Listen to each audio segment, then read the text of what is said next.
Atos, capítulo 2, versículos 22 a 36. Homens israelitas, escutai estas palavras. A Jesus Nazareno, homem aprovado por Deus, entre vós com maravilhas, prodígios e sinais, que Deus por ele fez no meio de vós, como vós mesmos bem sabeis. A este que vos foi entregue pelo determinado conselho e presciência de Deus, prendestes, crucificastes e matastes pelas mãos de injustos, ao qual Deus ressuscitou, desfazendo as dores da morte, pois não era possível que fosse retido por ela. Porque dele disse Davi: sempre via diante de mim o Senhor, porque esta está à minha direita, para que eu não seja abalado. Por isso alegrou o meu coração, e a minha língua exultou, e ainda a minha carne há de repousar em esperança. Pois não deixarás a minha alma no inferno, nem permitirás que o teu santo veja a corrupção. Fizeste-me conhecidos os caminhos da vida, com a tua face me encherás de júbilo. Homens e irmãos, seja-me lícito dizer-vos livremente acerca do patriarca Davi, que ele morreu e foi sepultado entre nós, está até hoje a sua sepultura. Sendo, pois, profeta e sabendo que Deus lhe havia prometido, com juramento, que do fruto de seus lombos, segundo a carne, levantaria o Cristo, para o assentar sobre o seu trono. E antevendo isto, disse da ressurreição de Cristo, que a sua alma não foi deixada no Hades, nem a sua carne viu a corrupção. Deus ressuscitou este Jesus, do que todos nós somos testemunhas, de sorte que, exaltado pela destra de Deus, e tendo recebido do Pai a promessa do Espírito, do Espírito Santo, derramou isto, que vós agora vedes e ouvis. Porque Davi não subiu aos céus, mas ele próprio diz: disse o Senhor a meu Senhor, assenta-te à minha direita, até que ponha os teus inimigos por escabelo dos teus pés. Saiba, pois, com certeza, toda a casa de Israel, que é esse Jesus, a quem vós crucificastes, Deus o fez Senhor e Cristo. Quem diz amém por isso?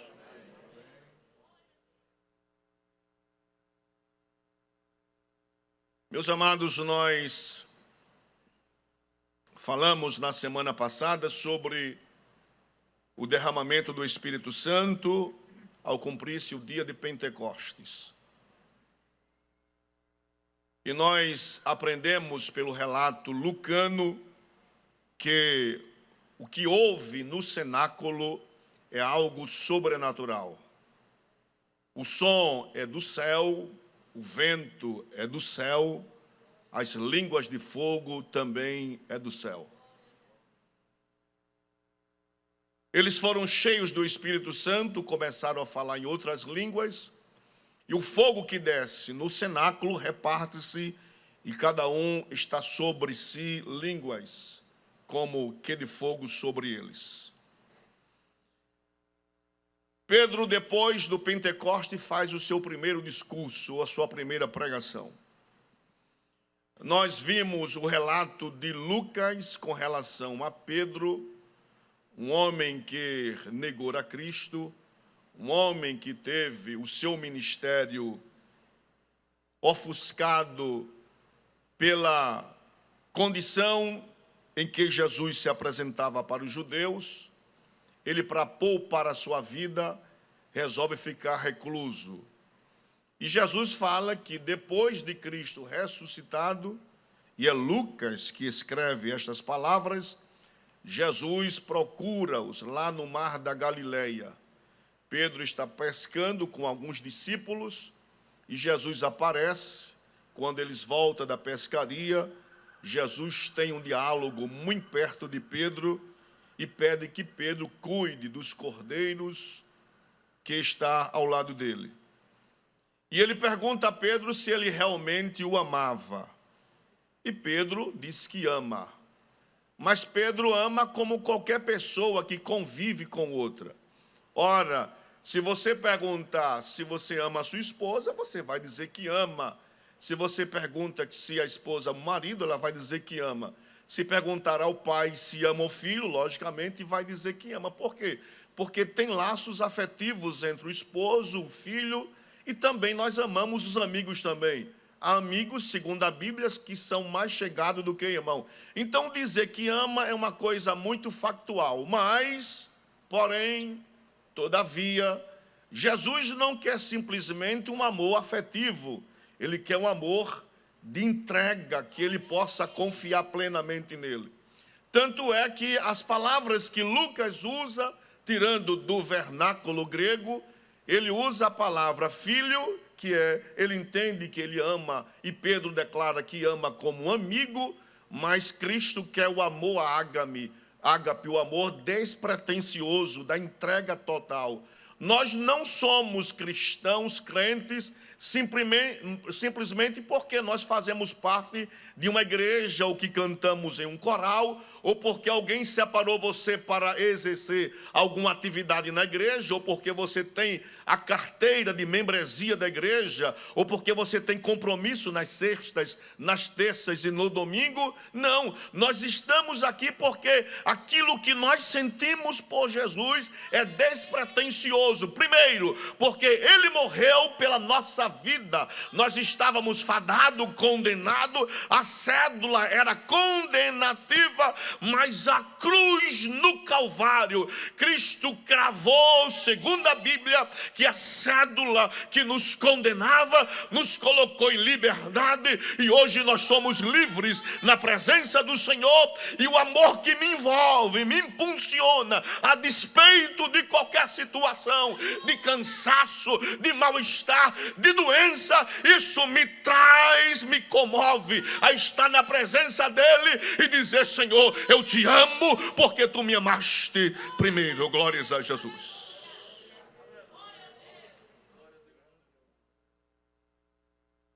Pedro, agora cheio do Espírito Santo, não é mais o mesmo Pedro, não é. Pedro agora está motivado, impulsionado pelo Espírito Santo. Há algo diferente em Pedro. Pedro não só sente a presença, mas Pedro quer desenvolver esta presença. Pedro tem ânsias de falar do amor de Deus. Pedro agora deixa de ter medo do sinédrio e ele se posiciona como um homem cheio do Espírito Santo, e ele vai trazer à memória de Israel a profecia de Joel, capítulo 2, versículos 28 ao 32, que aquilo é cumprimento de profecia. Deus estava instituindo naquele momento a grande profecia do profeta pentecostal, que Deus ia derramar, que Deus ia encher, que Deus ia capacitar o povo a profetizar, a ter visões e a ministrar a sua santa e bendita palavra. Glórias a Jesus. Não vou falar da profecia nem de Joel, porque o nosso pastor nas terças-feiras está ministrando, então seria uma coisa meio desconexa falar isso nesta noite. Até porque nós queremos ouvir o desenvolvimento do livro do profeta através das ministrações das terças-feiras. Portanto, nós escolhemos começar nesta noite a partir do versículo 22. Atos dos Apóstolos, capítulo 2, versículo 22.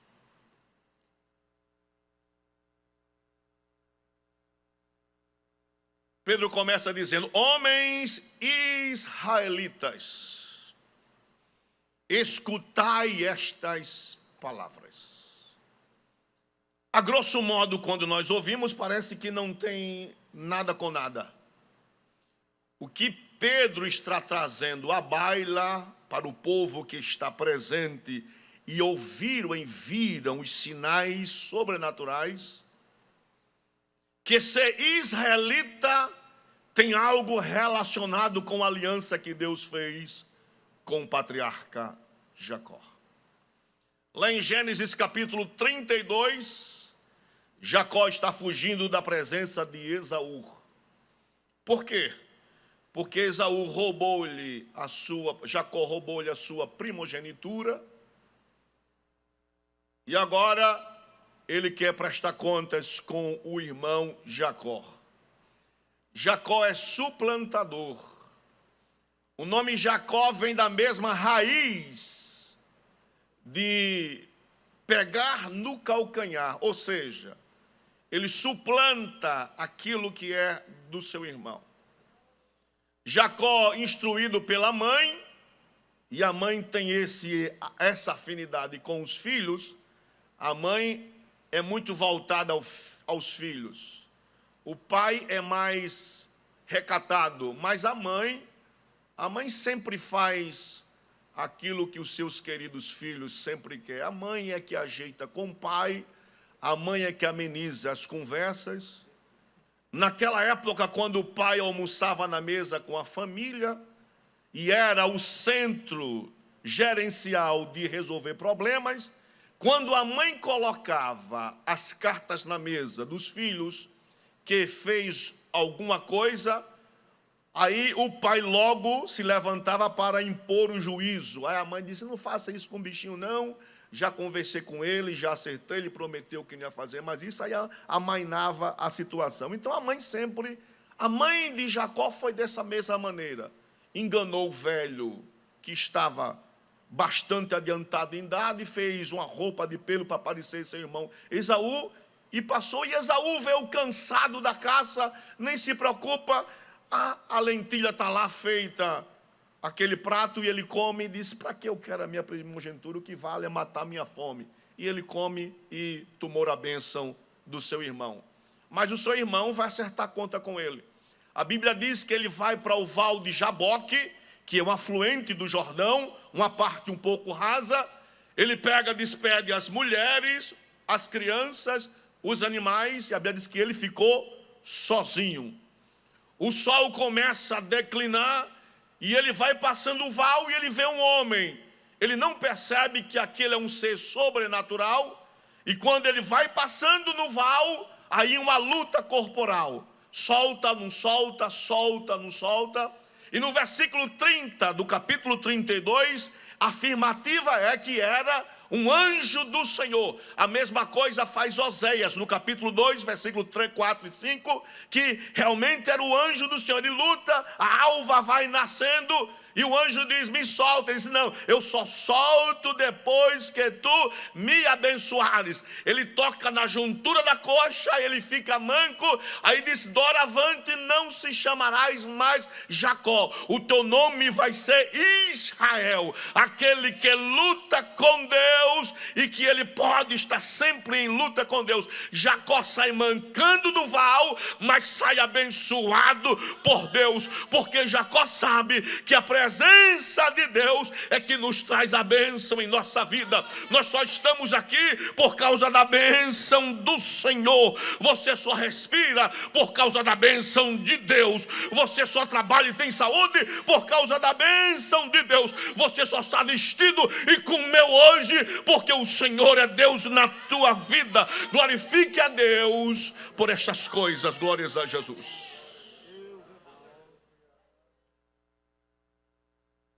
Então este povo que vê a manifestação sobrenatural não é inocente. Eles sabem. Eles conhecem as profecias.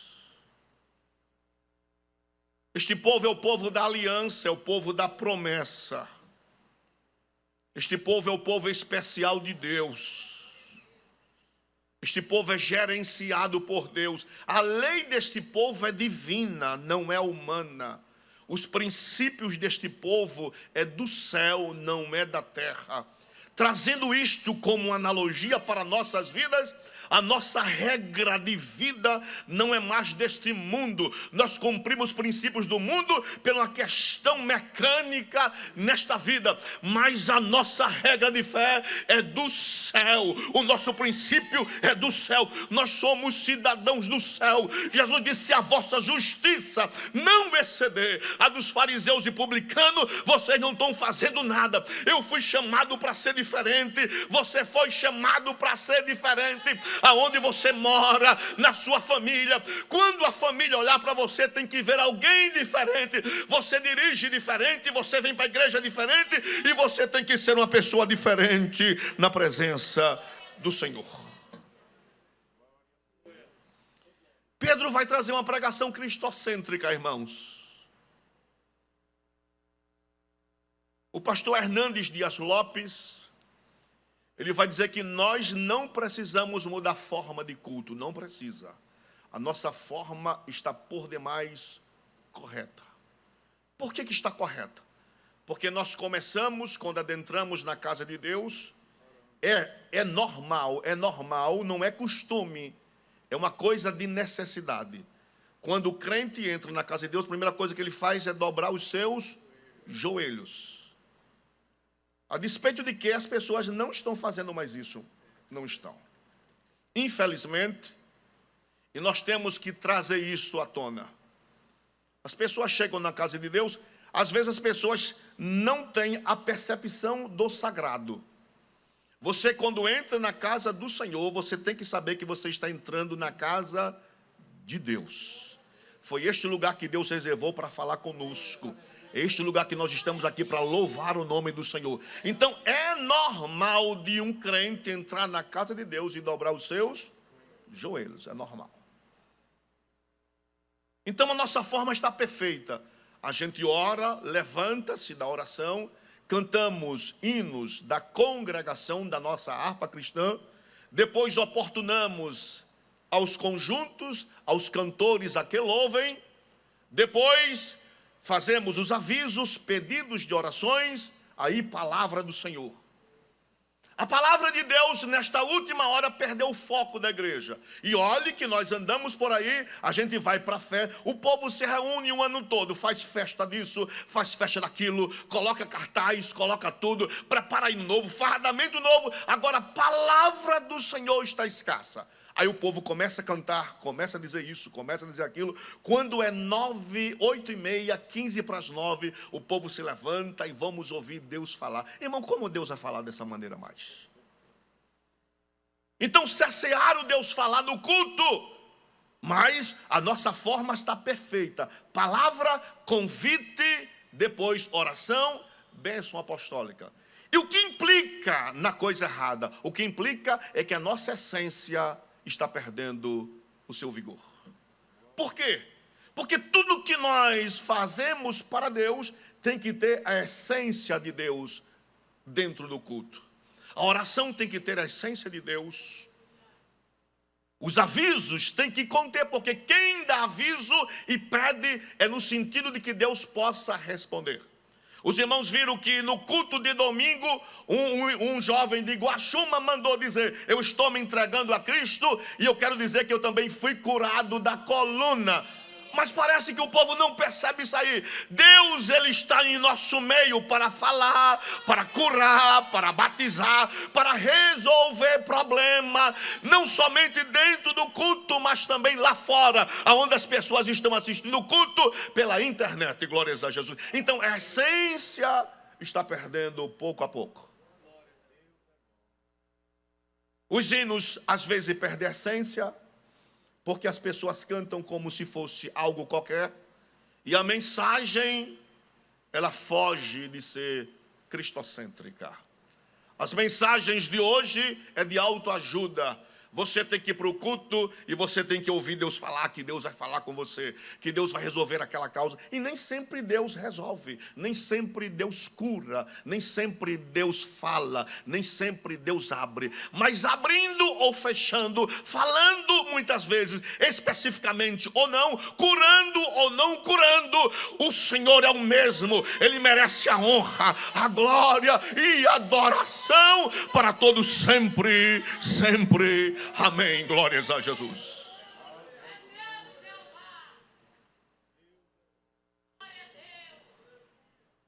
Pedro vai trazer à memória a aliança feita com Jacó no val de Jaboque. Aí ele prossegue: a Jesus Nazareno, homem aprovado por Deus.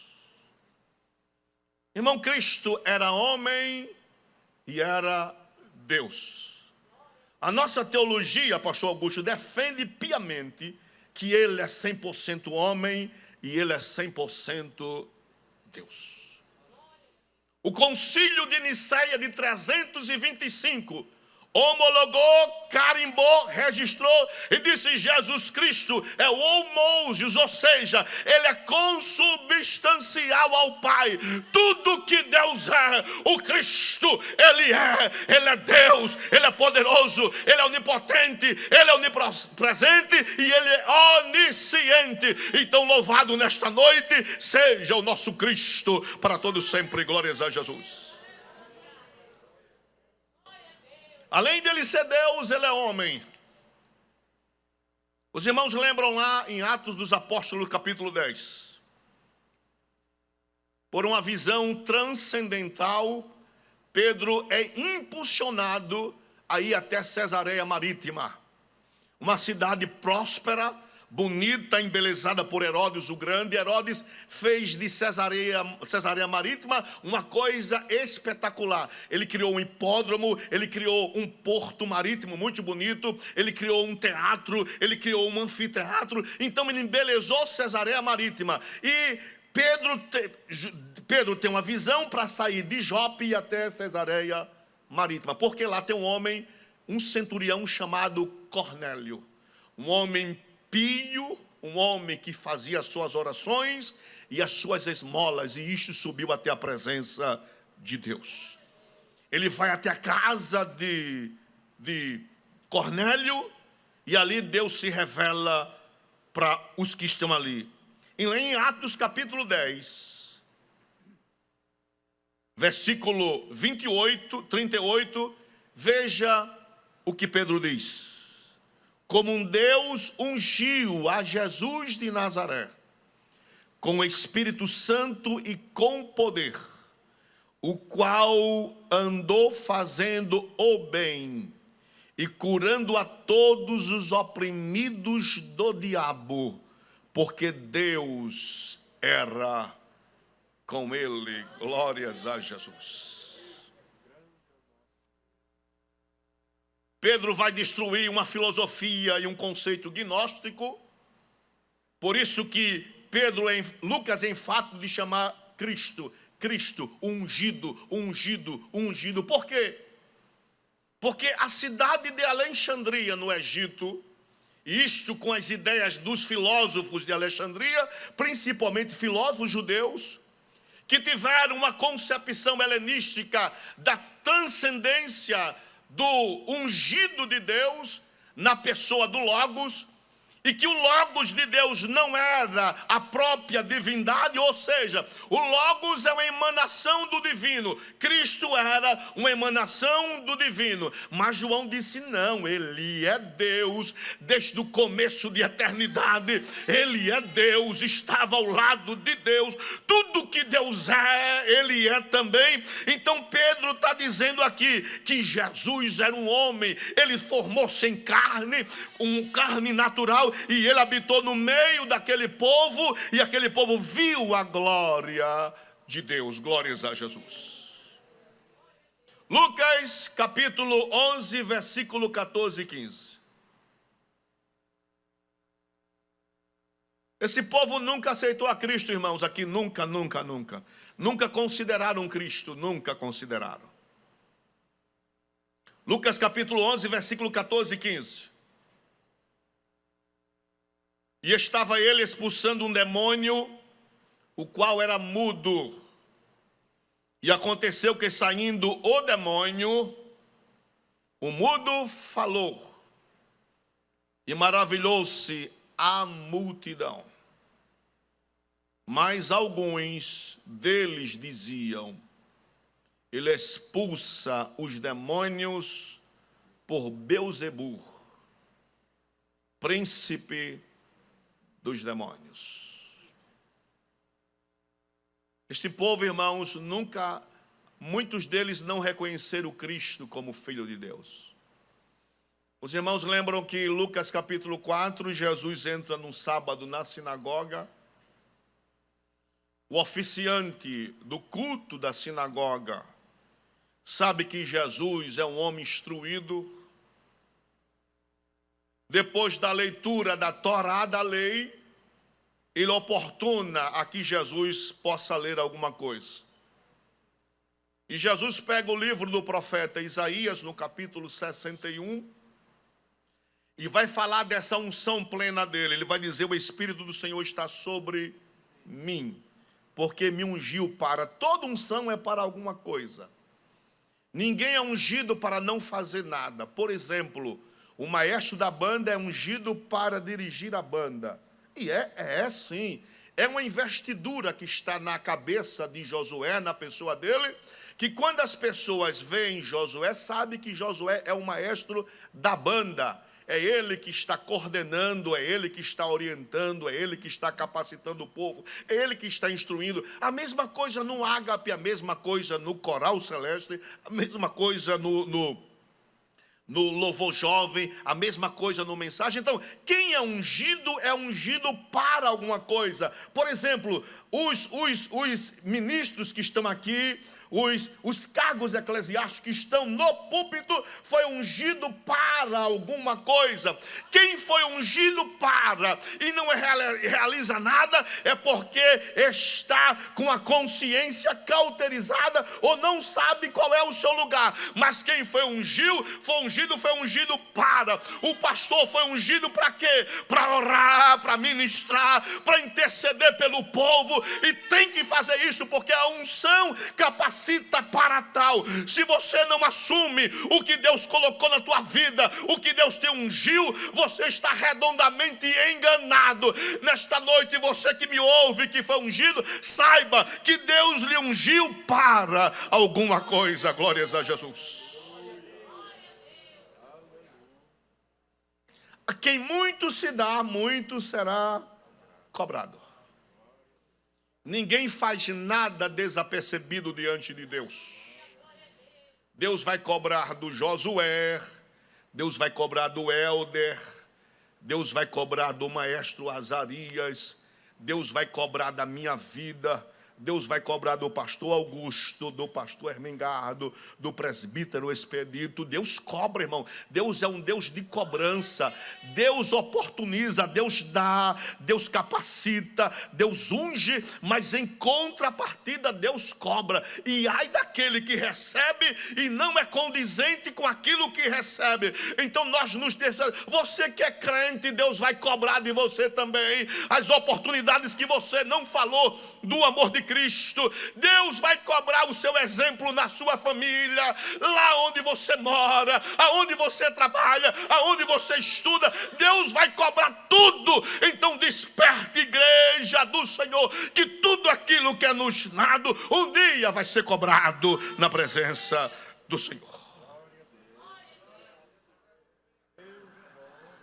Pedro está cobrando aqui, irmãos. Pedro vai dizer que Jesus foi aprovado, andou fazendo maravilhas, prodígios e sinais, milagres portentosos. E ele disse: vocês mesmos sabem que ele andou fazendo essas coisas entre vocês. Versículo 23. A este Jesus, a este que vos foi entregue, pelo determinado conselho e presciência de Deus, que é que eles fizeram? Prendestes, crucificastes e matastes pelas mãos de injustos. Aleluia. Meus amados, a cruz de Cristo não foi uma causalidade, não foi, irmãos. Atos dos Apóstolos, capítulo 3, versículo 18. É Pedro falando no templo, depois da cura daquele coxo. O coxo foi curado da Porta Formosa, adentrou no templo glorificando a Deus, chamou a atenção do capitão do templo, dos fariseus, dos saduceus, dos sacerdotes. A multidão aflora para o alpendre de Salomão. O coxo está no meio da multidão. O povo está atônito por causa do grande milagre. Pedro, com o espírito destemido, ele agora vai falar dentro do templo, na presença dos grandes, do sumo sacerdote, dos sacerdotes, dos fariseus e dos saduceus. Atos 3:18. Mas Deus assim cumpriu o que já dantes pela boca de todos os seus profetas, que havia anunciado que o Cristo havia de padecer. Atos capítulo 4, versículos 27 e 28. O mesmo Pedro pregando, irmãos. Pedro agora é pregador. Ele está cheio do Espírito Santo. Pedro não é mais o mesmo. Pedro não é aquele covarde. Pedro não tem medo mais de prisão. Pedro não está com medo mais do sinédrio. Pedro não está com medo mais de ser preso. Pedro agora está cheio do Espírito. Ele está cheio e ele está pregando a palavra do Senhor. Atos 4, 27 e 28. Porque verdadeiramente contra o seu santo filho Jesus, que tu ungistes, se ajuntaram não só Herodes, mas Pôncio Pilatos, com os gentios e os povos de Israel. Versículo 28, para fazerem tudo o que a tua mão e o teu conselho, falando sobre Deus, tinham anteriormente determinado que se havia de fazer.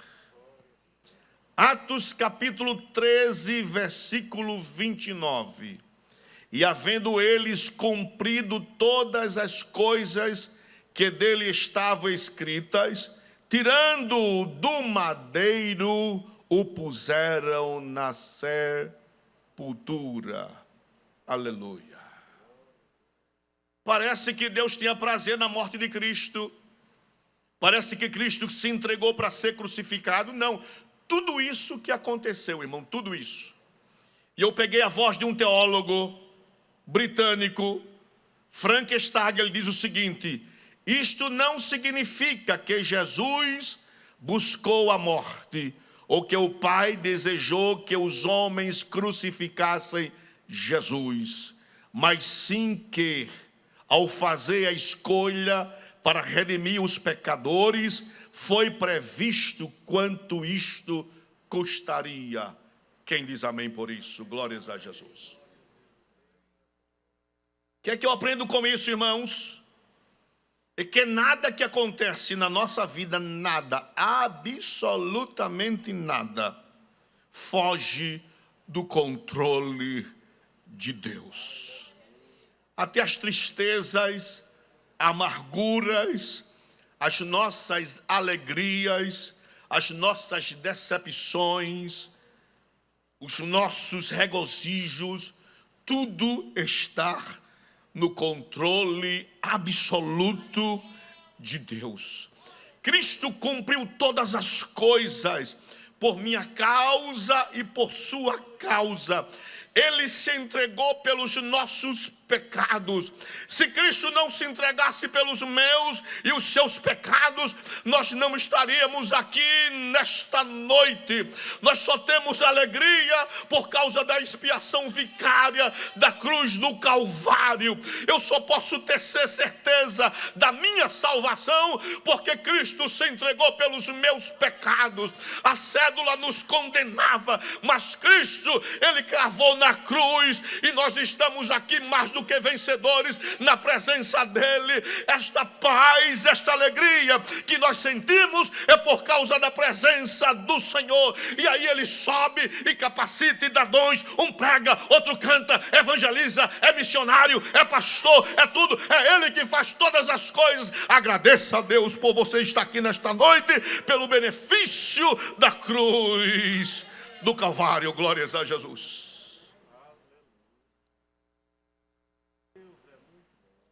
Versículo 24. A qual Deus ressuscitou, desfazendo as dores da morte, pois não era possível que fosse retido por ela. Versículo 24.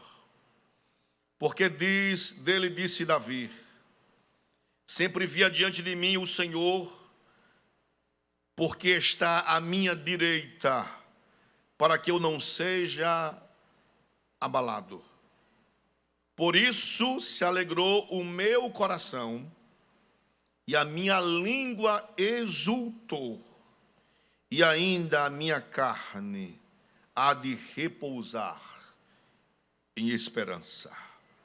Versículo 27.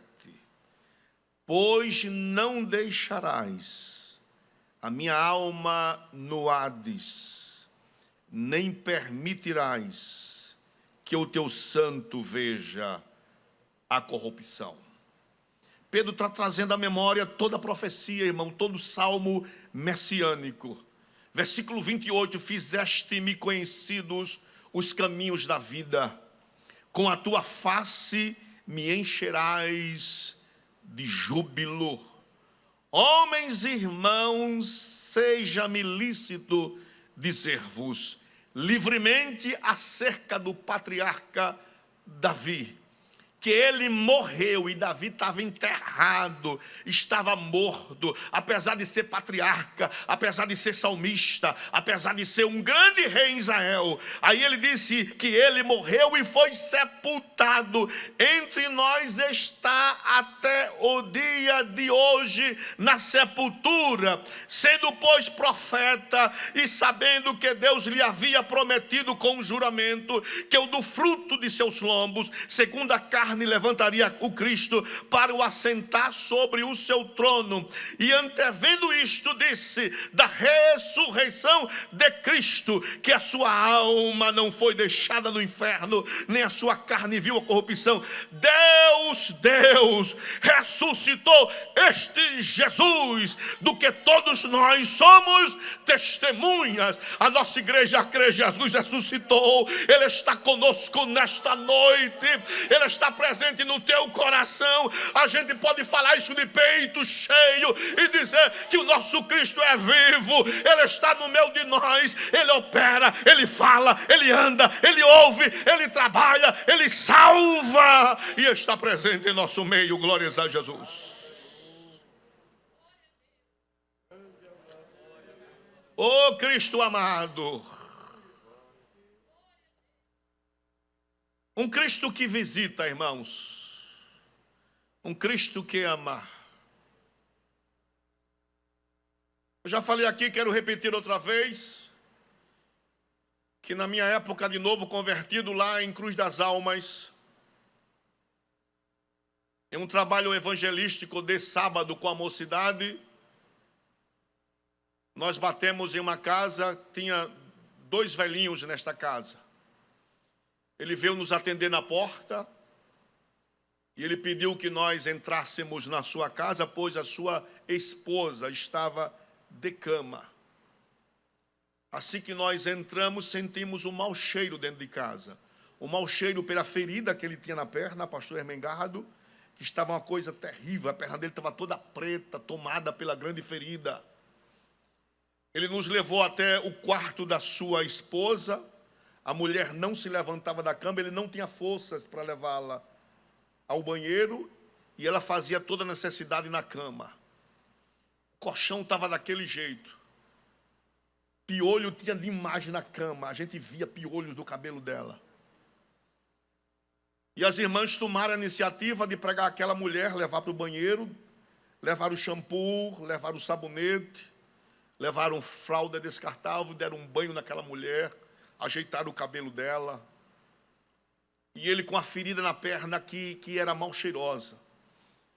E naquela época as pessoas nós não tínhamos tanta condição de poder levá-lo a um médico específico. E a gente falou de Jesus para aquele casal, eles se converteram a Cristo, mas a perna cada vez mais piorava. E eu me lembro como hoje, nós chegamos na casa dele para fazer a faxina do sábado, levar alimentos para ele, levar roupa limpa, lençóis limpos. E ele estava sentado na cadeira, já não podia andar mais direito por causa da gravidade da doença da perna dele. E ele ficou, as irmãs levaram uma pomada para passar em cima da ferida. E ele estava tão alegre naquele dia, a gente ficou satisfeito porque a alegria dele estampada no rosto, parecia que o rosto dele brilhava de tanta alegria. E ele chorava, a gente cantava, ele dizia: como Jesus me ama, mesmo com essa ferida aqui, Jesus me ama. A concepção dele. E a gente deixou ele na cadeira, ele começou a madornar. E fomos lá dentro ajeitar o quintal, as irmãs ficaram fazendo o café na cozinha. Daqui a pouco, ele começou a rir sozinho. Fomos para a sala, quando chegamos na sala, ele disse: vocês nunca trouxeram um alívio como hoje, nesta manhã. E a gente ficou meio assim. Ele está madornando, o que acontece? Ele disse que estava já dormindo, e ele viu alguém entrar pela porta. Ele disse que não sabia distinguir quem era, mas era Jesus. Eu acredito ainda que Jesus visita aqueles que estão doentes, precisando, no leito do hospital, na sua casa, de você que me ouve, na nossa família. Era Jesus que entrou ali. Jesus entrou, passou a mão na perna dele, ele disse: eu senti um bálsamo, um alívio tão grande que eu fechei meus olhos, comecei a chorar. E daquele dia por diante, parecia uma coisa extraordinária. A perna dele foi tomando as carnes, a ferida sarou, não ficou mancha nenhuma, e o nome do Senhor foi glorificado. Esse Jesus ressuscitado é o mesmo Jesus que ainda continua falando para muçulmanos, para árabes, para egípcios, e se revelando, porque nós estamos na última hora, e Jesus está vivo e está operando em nosso meio. Glórias a Jesus. Davi morreu, está sepultado, mas Cristo ressuscitou. Versículo 32. De sorte que, exaltado pela destra de Deus, e tendo recebido do Pai a promessa do Espírito Santo, derramou isto, que vós agora vedes e ouvis. Porque Davi não subiu aos céus, mas ele próprio diz: disse o Senhor ao meu Senhor: assenta-te à minha direita, até que ponha os teus inimigos por escabelo dos teus pés. Saiba, pois, com certeza, toda a casa de Israel, a casa da aliança, a casa da promessa, que a esse Jesus, a quem vós crucificastes, Deus o fez Senhor e Cristo. Glória, glória seja dada ao nome de Jesus Cristo, para sempre. Aleluia. E foi pela cruz que nós fomos resgatados da maldição eterna. Henry Maxwell Wright, hino de número 15 da nossa harpa cristã. Este homem, apesar de ter nascido em Portugal, era filho de pais britânicos, auxiliou muitas vezes D.L. Moody nas suas cruzadas. E ele compôs o hino de número 15, falando sobre foi na cruz, conversão, foi na cruz, onde o dia eu vi os meus pecados castigados em Jesus. Fique de pé, vamos louvar esse hino em nome de Jesus. Por favor, pastor Mengardo. Aleluia. Você canta agradecendo a Deus porque foi na cruz que seus pecados foram perdoados na presença do Senhor. Jesus está vivo, Davi está morto, sepultado, mas Jesus ressuscitou, está glorificado à destra do Pai Todo-Poderoso. Glórias a Jesus. Quem sabe se nesta noite Ele não visita você na sua casa. Você que está no hospital, você que está padecendo uma grande luta e dor. Quem sabe se Jesus não visita teu filho que está afastado, o teu esposo que deixou os caminhos do Senhor. Quem sabe que Jesus não lhe liberta dessa enfermidade nesta noite. Quem sabe se Jesus não manda a resposta para o teu problema nesta noite. Por favor.